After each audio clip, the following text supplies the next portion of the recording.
За один сезон Татарский драматический театр подготовил уже вторую премьеру. Первый спектакль «Дочь выходит замуж» зрители восприняли на ура. Уже завтра челнинцы смогут увидеть новую лирическую комедию «Мечтатель». Премьера спектакля будет проходить в течение 3 дней.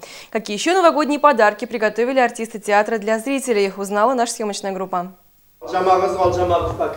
Давайте искренне, ихлас, бір-біріңізге нелер. Живые нотки. Сегодня последняя репетиция перед премьерой спектакля. Нужно еще много, как говорят сами артисты, отшлифовать. А уже завтра постановку увидят зрители. Главный персонаж лирической комедии, мягко говоря, не в себе. Сельчане называют его более грубо чокнутым. Эту роль исполняет народный артист республики Инсаф Фахретдинов. Это роль Гизаты, это мечтатель. Бабай всю жизнь мечтал. Звездами связи был.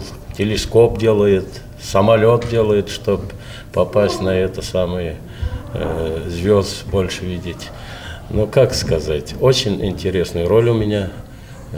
Действительно, она совпадает как-то моим нутром.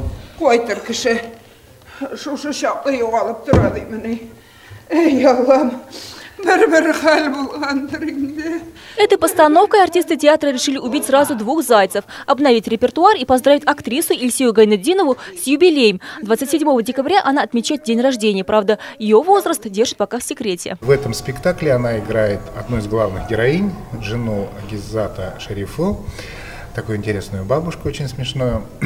И в этот вечер зрители, которые любят, ценят творчество Гульсу Гайнетдиновой, я думаю, придут и поздравят ее. Премьеру спектакля можно будет увидеть 26, 27, 28 декабря. Показ комедии продолжится и после Нового года. Альбина Минибаева, Гузель Шагапова, Ильнас Тимирбаев для программы «Новости».